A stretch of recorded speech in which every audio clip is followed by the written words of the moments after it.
and financial research. She also shares responsibility for monetary policy with the 5 other members of the Governing Council and serves with me on the Board of Directors.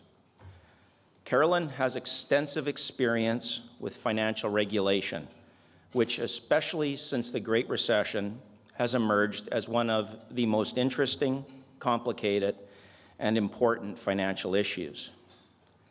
In this regard, Carolyn participates in a number of international forums and is a member of various standard-setting organizations where she brings the Canadian perspective to bear. This includes her work on the Financial Stability Board, the international body that promotes the safety and stability of the global financial system. Carolyn has been with the bank since 2001 and was previously at Finance and at Privy Council in Ottawa.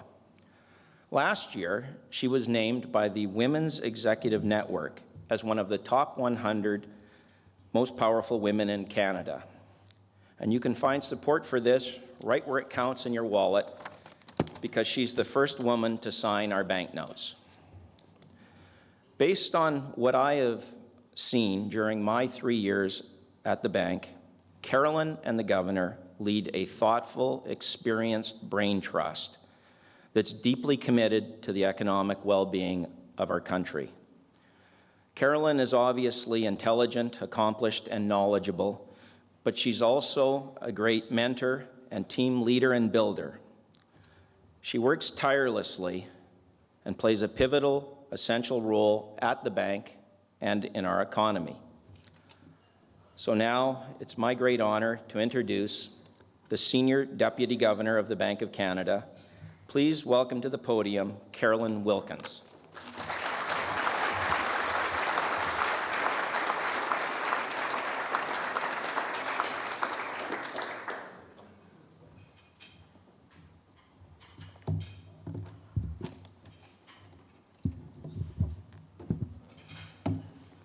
Wow, thank you very much for that, Alan. That was very generous.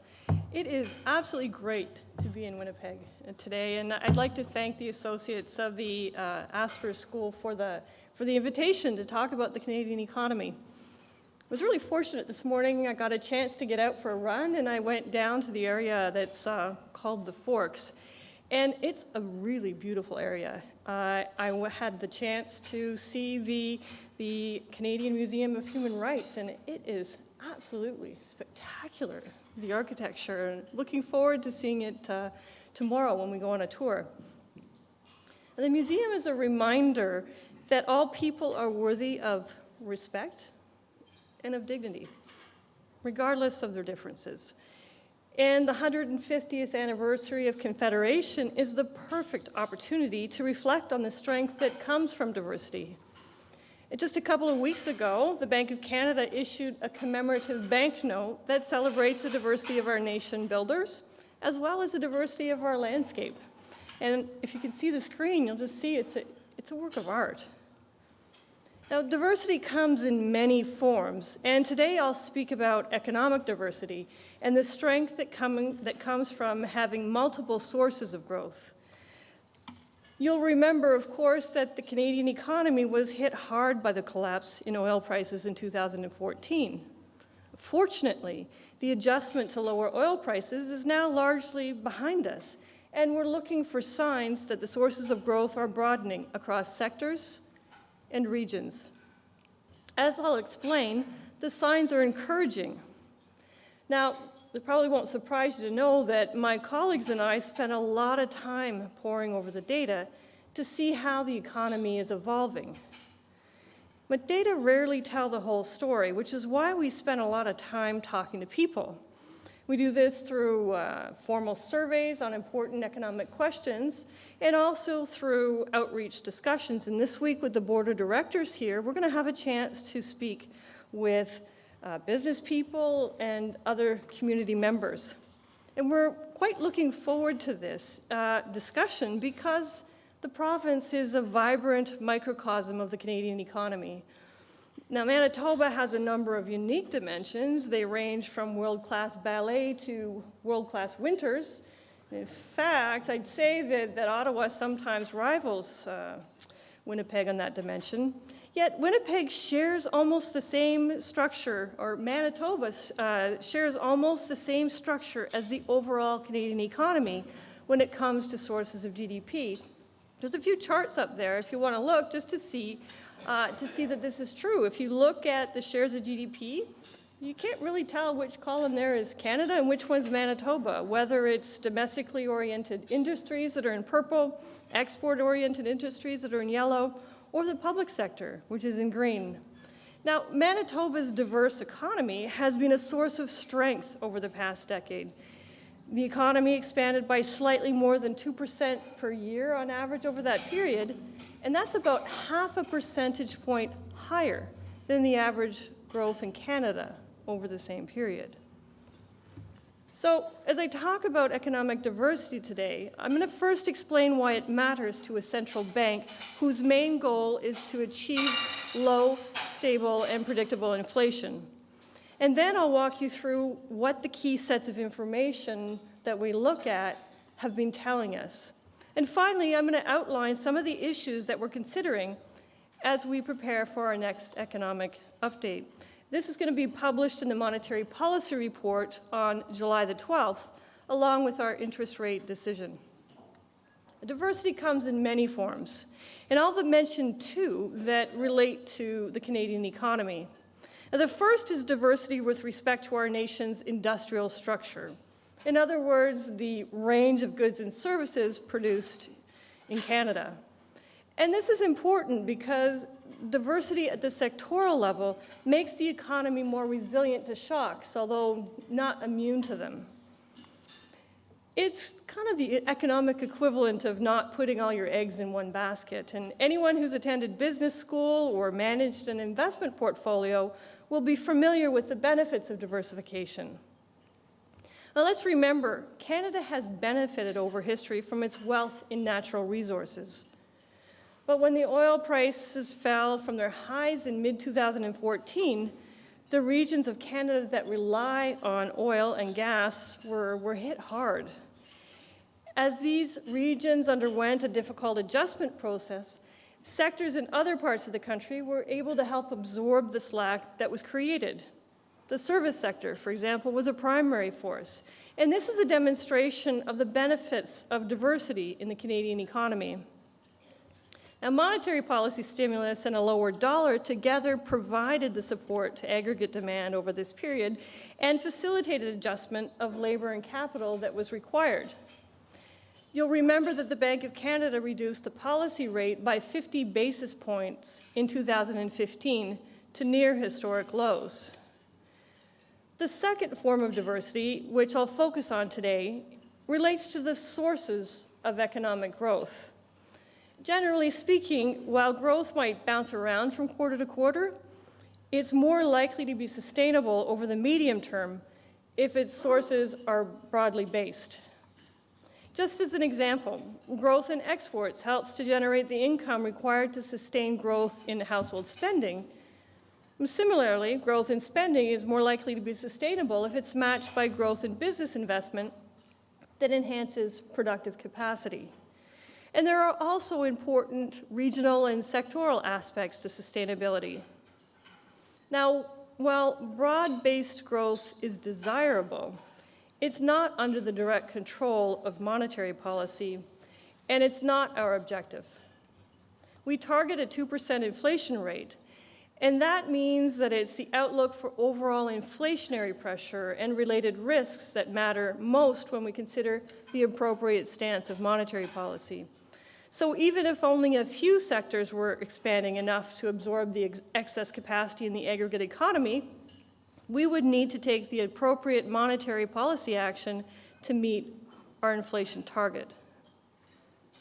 So let's just take a look at the economy and see how it's been doing. When we assess the extent to which the sources of growth are broadening, we look at the economy from a number of perspectives. First, the progress that's been made in adjusting to lower oil prices. Second, the range of industries that are growing. And third, the evolution of the labor market. As I discuss each in turn, I'll point to some signs that growth has been broadening, although not to the same extent. So let's just start with the adjustment to lower oil prices. In 2015 and 2016, the starkest effects of the drop in oil prices on GDP were in business investment. Firms in the oil and gas sector cut capital spending in half. That's a lot. I mean, they shut down oil rigs and they canceled investment plans. Now, investment in the rest of the economy was also subdued over this period, in part as a result of the weakness in non-commodity exports. Meanwhile, the economy overall kept growing thanks to household spending, and activity was concentrated in regions where the energy sector was not as important.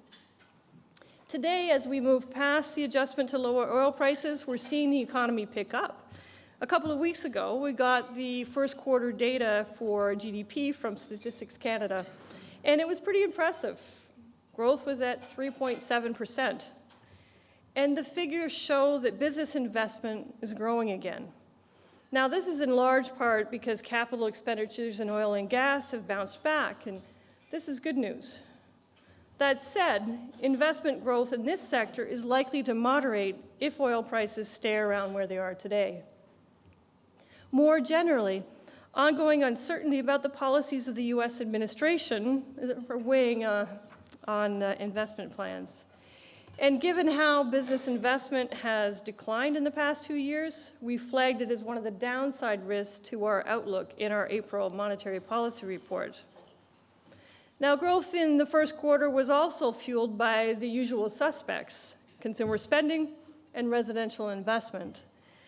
However, growth in the housing sector was particularly strong and is expected to slow from these exceptionally high rates. And we're already seeing some of this slowing in the most recent data on housing and resales. It's a bit too early to tell how the recent housing measures introduced in Ontario will ultimately affect activity and prices in and around Toronto. In Vancouver, when similar measures were introduced last year, we saw the market cool for a period of time. But it's picking up again. So, given that we expect household spending to slow somewhat, it could surprise us and provide an unexpected boost to growth in the near term. And that's an upside risk that we also flagged in April. Now, higher than expected household spending, if it's funded by more borrowing, could add to the vulnerabilities in the household sector. We've been monitoring these vulnerabilities for some time and highlighted them in our last week's financial system review. The federal and provincial government measures that were recently taken were taken to address these vulnerabilities, and they're quite welcome. It's worth noting that there was one disappointment in the first quarter, and that was with respect to exports. And we've been working hard to understand the forces behind the data.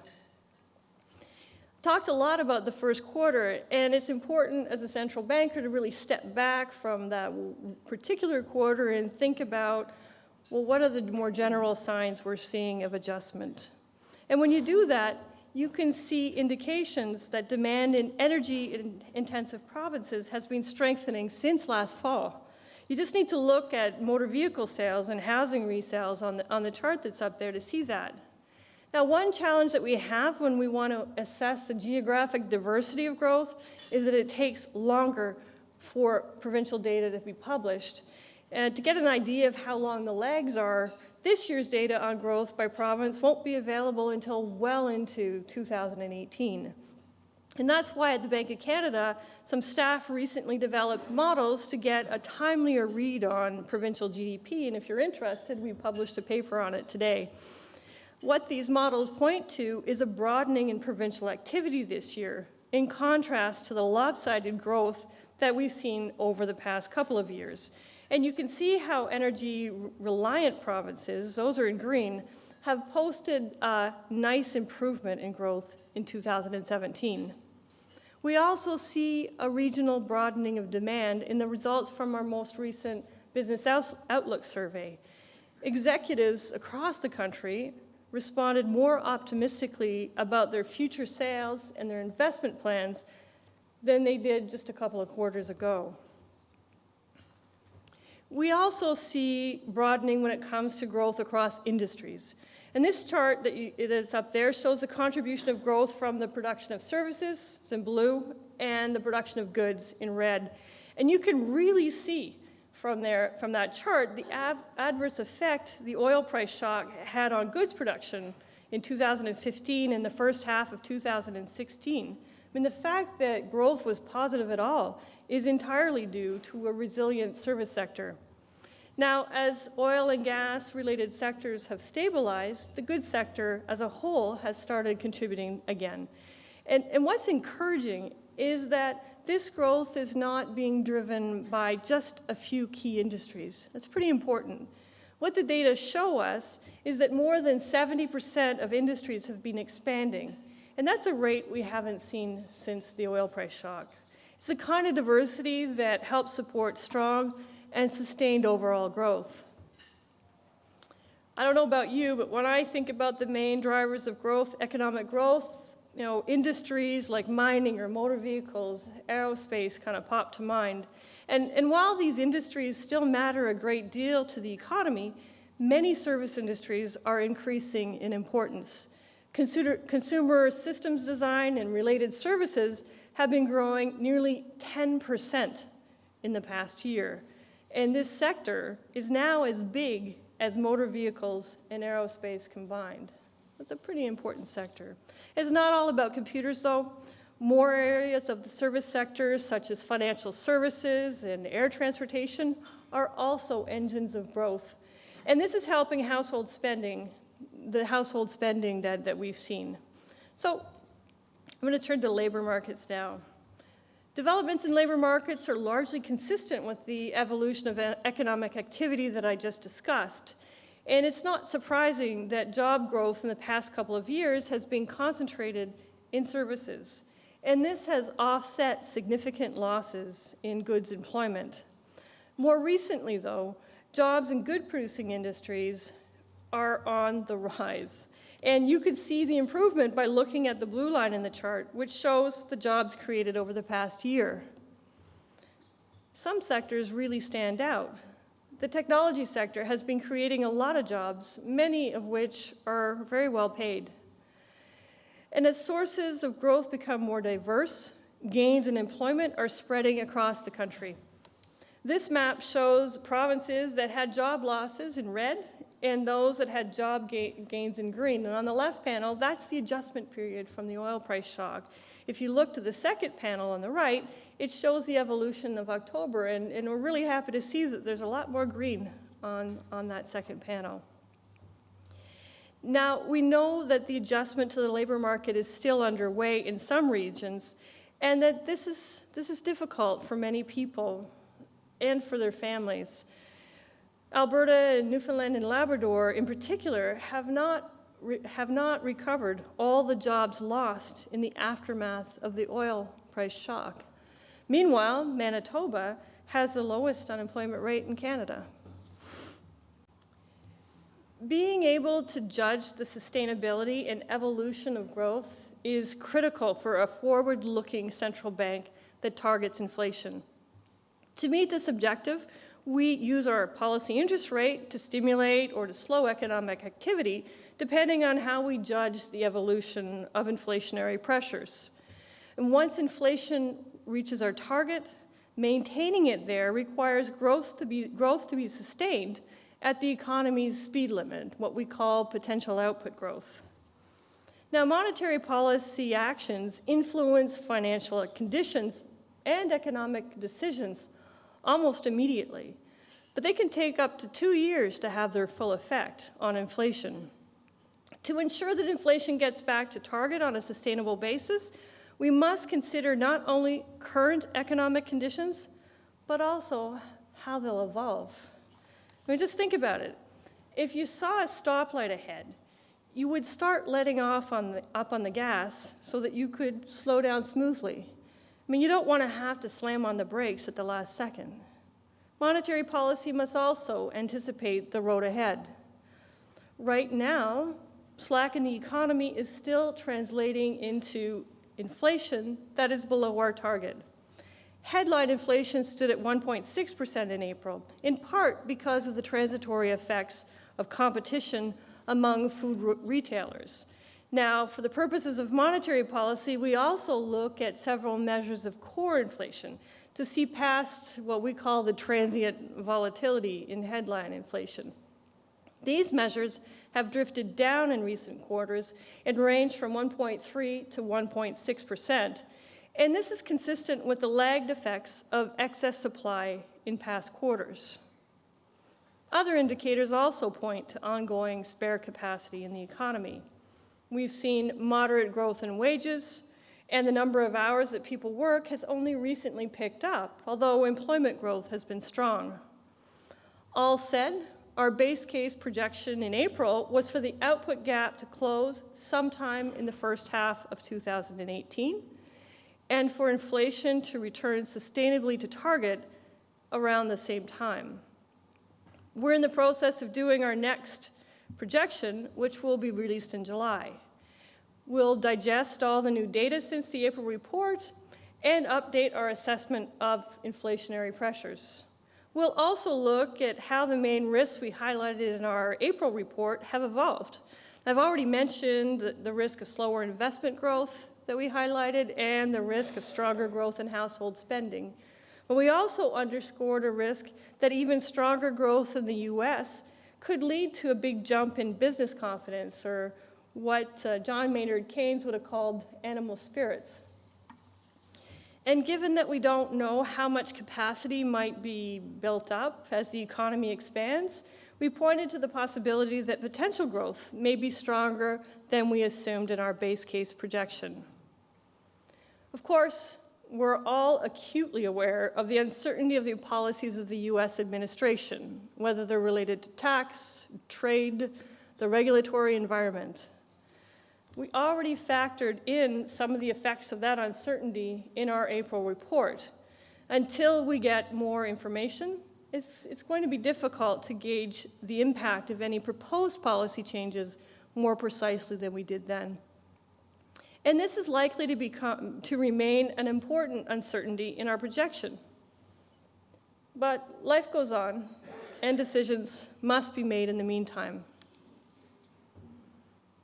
Our judgment on the appropriate stance of monetary policy will continue to be based on the outlook for inflation, the full range of risks, both upside and downside. An important aspect of our inflation assessment is that the economic drag from lower oil prices is now largely behind us. And the 50 basis point reduction in our policy rate in 2015 has facilitated this adjustment. As growth continues and ideally broadens further, Governing Council will be assessing whether all the considerable monetary policy stimulus presently in place is still required. So it's time to wrap up. Il va de soi que les risques continuent de peser sur les perspectives de l'économie canadienne. Cela dit, si on examine l'état de l'économie sur différentes perspectives, il y a des raisons d'être encouragé. La croissance a été robuste ces derniers trimestres. Au moment où nous célébrons le 150e anniversaire du Canada et la diversité de sa population, nous pouvons voir les avantages qui représentent aussi la diversité économique. There are still risks to the Canadian economic outlook. That said, when you look at the economy from different perspectives, there's reasons to be encouraged. Growth has been robust in recent quarters. And as we celebrate Canada's 150th birthday and the strength that comes from diversity of its people, we are seeing the benefits of economic diversity as well. Stronger economic activity in regions and sectors that rely on energy is working to diversify the sources of growth across the country. And while there's still room for improvement in the labor market, stronger growth is translating into job gains across a wider range of regions and sectors. At present, there is significant monetary policy stimulus in the system. As we work towards our interest rate decision on the 12th of July, we'll be focusing on the data and talking to many people like you to get a better sense of what's happening on the ground. One thing that remains clear is the bank's commitment to achieving its inflation target so that Canadians can make their financial decisions with more confidence. Thank you.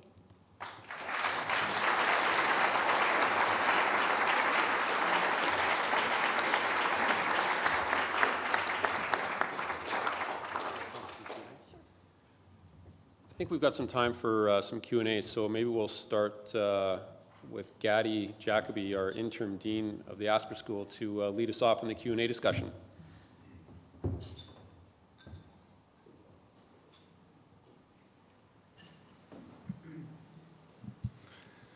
Thank you for coming here to Winnipeg to give this address at an associate event. I'll try to shy away from policy questions. So, could you elaborate a little bit about the research done at the Bank of Canada in the back office in terms of the research that supports your policy design? Is it based more on large macro models or silos, focus on silos, or combination of these two? So the research that we do at the bank on the macro side that supports monetary policy covers a number of areas. You asked about the models that we use. We have a suite of models. Our philosophy is that any single piece of data or any single model can work well for a while, but eventually it'll break your heart. So it's better to have a suite of models. So we have large macro models that are structural, that are based on theoretical foundings. We have more reduced form type models that have some statistical structure in them, but really exploit the value that you get from the data. And then we use a lot of surveys. We have our business outlook survey. We have one that looks at inflation expectations, another one on credit conditions. And when we do those surveys, especially the business outlook survey, we go out and talk to people. And there's no single model that's going to cover everything. And so we spend a lot of time digesting the data, but also digesting what people are telling us. And we put all that together. We have staff doing their forecast for us for the Canadian economy and their policy advice in a way that's independent from governing council, so we hear it like it is, and we have a good discussion about it. And we're still working on our models, trying to improve them and work to the next generation. Do you conduct some research sharing with other central banks around the world? Oh, all the time. In fact, that's one of the reasons we have conferences that we hold at the bank where we invite researchers from academia all over the world, but also from other central banks. It's another reason why we publish on our website all our research. We have what we call working papers, and they're destined, hopefully one day, to be in a peer-reviewed journal, but the point of putting them up soon, and that's why they're called working papers. They're kind of work in progress, is so researchers can access them and make comments and improve our work. Okay, thank you very much. So I would like to open the floor for more questions, and I would like people to please approach and use the microphone here, because there's a webcast, and otherwise your question wouldn't be heard. So.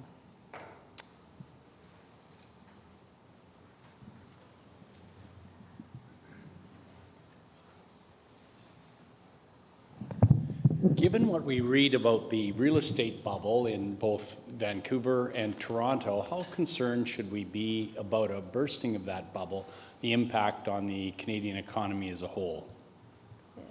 So the rapid rise in housing prices in some of the cities that you've talked about and the surrounding area has been something that we've flagged as a vulnerability to the Canadian financial system for a while. I think the way to look at it is really to try to understand, well, what's driving the growth in prices. And to do that, we look at fundamental demand factors, like is employment growing there? Are people moving there? We look at supply factors as well. Can you build houses? There's some geographical barrier that makes it difficult to increase the amount of land that can be put to use to build houses. And when you do that, there's a lot of reason to believe that the fundamentals in the greater Vancouver area and in Toronto are very strong. That being said, the pace of prices, particularly in Toronto, that price growth that seems to be accelerating, and signs that some of it is being driven by people expecting future increases in prices, leads us to be concerned that price growth just can't be explained by fundamentals. And you asked, how concerned are we about some reversal of those prices, some correction, if you put it that way? I mean, clearly it's a risk that we've highlighted. It's difficult, especially if there's extrapolative expectations or speculation that's underpinning it, to know what could trigger that, if anything. Sometimes nothing does, you just grow out of it. But what we saw last year in Vancouver is kind of an interesting test case in the sense that activity started to, in the housing sector, started to decline.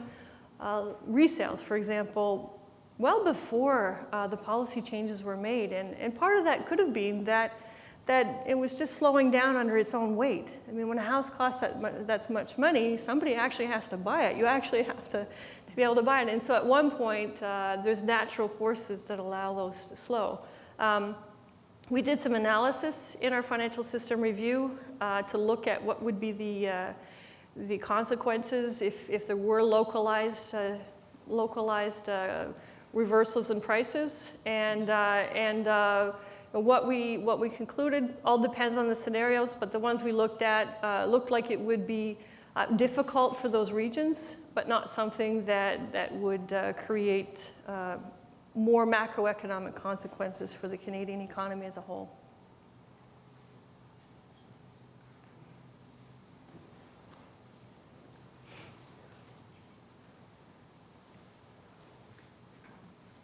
Sort of speaking of demand for money and interest rates, where does public sector debt fit into the equation? How big a factor is it? What are the thoughts? How does that impact the model? You know, we read about it all the time, and it seems like something that should be a big concern for all of us. But in the models, how big a factor is it? So the way that would be taken care of in a model that's looking at an economic forecast is really what's the fiscal impulse. So it's really looking at revenues and expenditures and how much fiscal policy, in a sense, is contributing to GDP. The kind of stock effects related to debt that, if what you're saying, and so in that regard, we take monetary policy, fiscal policy is given, there's lots of fiscal stimulus, that affects the outlook, and it affects what interest rates need to do. Okay, the stock of debt, it would be the same with any stock of debt, whether it's private or not. Most models that look at forecasting the economy don't have those stock effects in them, and so you wouldn't get any nonlinearities or things that would occur because the fiscal authority was getting into trouble.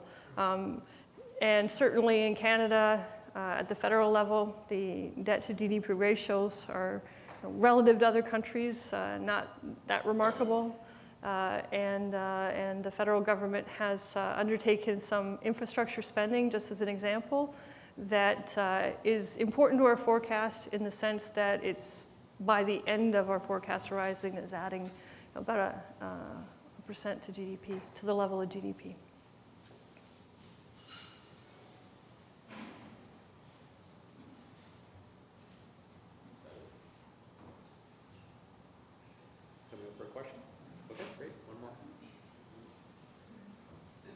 Thank you. Blockchain technology has been described as a disruptive technology, and indeed in financial services and monetary monetary implications. I'm wondering what the Bank of Canada is doing with respect to a strategy or outlook for a blockchain technology. Sure. We have three kind of things that we're doing, buckets of things that we're doing. The first is just fundamental research. You said it's a major disruptor to monetary policy, In some cases, it could be if it changes the way people use money, the transmission of monetary policy, the transmission of shocks to the economy. It could be important in some future state where blockchain technology was actually used widely. We also are doing experiments using distributed ledger technology just to see how it works.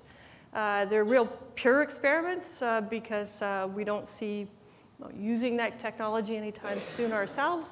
But we felt it was really important to interact with the private sector to kind of kick the tires on the technology and see what it can do.